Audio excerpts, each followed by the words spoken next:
Right, so the first fitness test is for cardiovascular endurance. This is where you can do the multi-stage fitness test. This basically, you will get a tape measure. You'll obviously, before you start it, you can do a warm-up for 10 minutes just so you get the blood pumping around. And then next, what you do, maybe your coaches or someone, they can get a tape measure, measure 20 metres, but 2 lines of cones. And what you'll be doing is you'll be running from one line of cones to the other, and before you hear the bleep. And each bleep you have to run before it. And normally you get 3 chances, and if you break the 3 chances then you go out. So some advantages is it is accessible and you can do it anywhere, as long as you have a speaker and a small area for you to run it. Otherwise you won't be able to do it. Also, you can do it more than one person at a time, so there's not a limited amount of people that can do it. Some of the disadvantages are the equipment required is specialist. Also, so it would be expensive, so not everyone will be able to afford it, resulting in not everyone will be able to do it. Also, you will need assistance alongside you, as you will need someone to control the speaker. The reliability and validity. The multi-stage fitness test is very reliable because your score is measured by a machine, and it is only when you've given up, and then they will tell you your results from it. So it will be more precise than any human trying to measure it. To the next one. Here is the normative data for it. So as you can see, as the age goes up, the score decreases. The next fitness test is the muscular endurance. Muscular endurance. An appropriate test is the wall sit test. This is basically where you have a straight back up against the wall, like this, and there should be a 90-degree angle. Well, it should look roughly 90 degrees. So, and then you need a stopwatch to time, and then it can go on as long as you can until you give up. So some advantages are it can be easily run, so anyone can do it. You don't need special people to come in to do it. As long as you've got a flat surface of a wall, you can do it. Another one is there is a limit on, unless there's a limit on the walls, then there will be a limit on the amount of people that can do it. So some disadvantages are you will need someone alongside you so they can time it, as if you do it, it may not be as accurate. So reliability and validity. The wall sit is consistent because each time anyone does it, they will follow the same protocol, unless they cheat themselves by not having a 90-degree angle from their shin to their thigh, or they may not have a straight back. Here is the normative data again. The next one is flexibility. An appropriate test is the sit and reach test. This is where you sit on the floor, there's a slight bend in your legs, and you're going to stretch out just in case you have any bad hamstrings or calves, and you literally just reach as far forward as you can, and then someone will be at the other end measuring how far you do it, or you may put a bit of chalk on your fingers and put it on the thing and mark where the chalk is.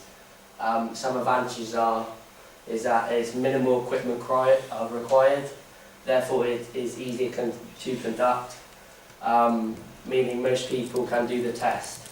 Another one is that the test can be conducted anywhere, so it doesn't have to be conducted in a special place. The disadvantages are there's not much equipment required. Is that the minimal equipment that is required is specialist equipment, so it's not anyone you can buy in your 99p store shop or anything. So it'd be expensive. Another one is that there has to be someone with you so they can read the measurements that you get. The validity and reliability of the sit and reach test it's consistent and is the best one to measure flexibility. The results will be consistent unless a human error occurs by misreading the results. And also you can get it from maybe you have a bad hamstring, so you may not be able to stretch as far as you can, otherwise you may repeat the injury that you've already had.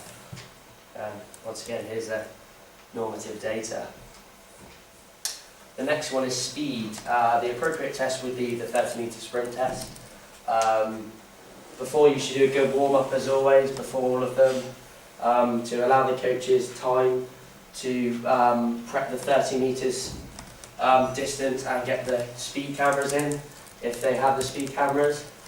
And then when the coach signals the time to start, that's when you start running. The advantages are, well, most people can do it unless they have like an injury. Also, there is no restrictions to who can do it. Also, another one is that there is minimal equipment. But the disadvantages are the equipment for the speed cameras are specialised and not many people have them. So it will be hard to do it if you don't have them.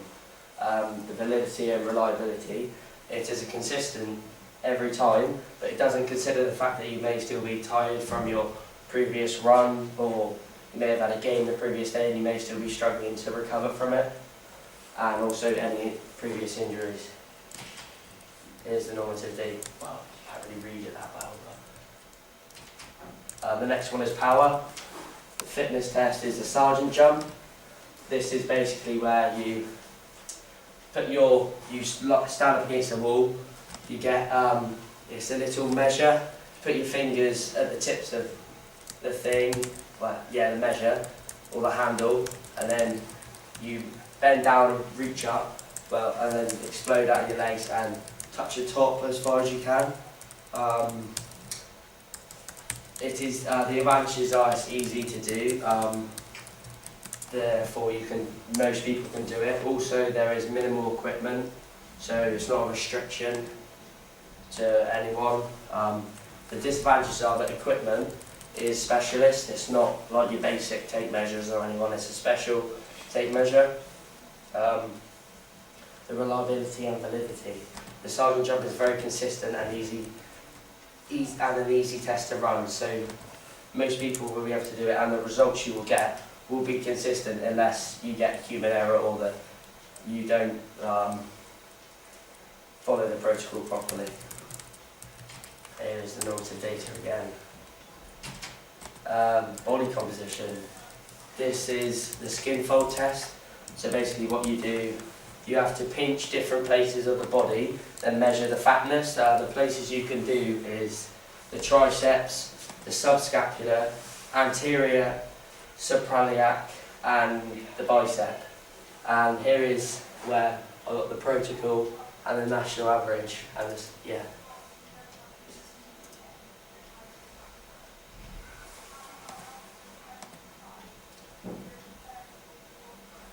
So here you can see this is the protocol, the technique.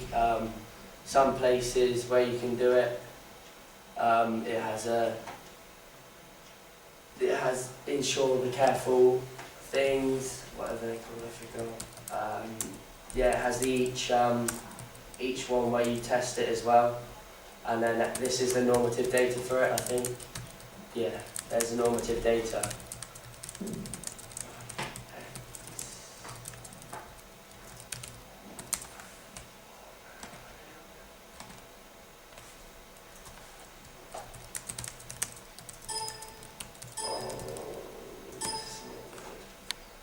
What's happened?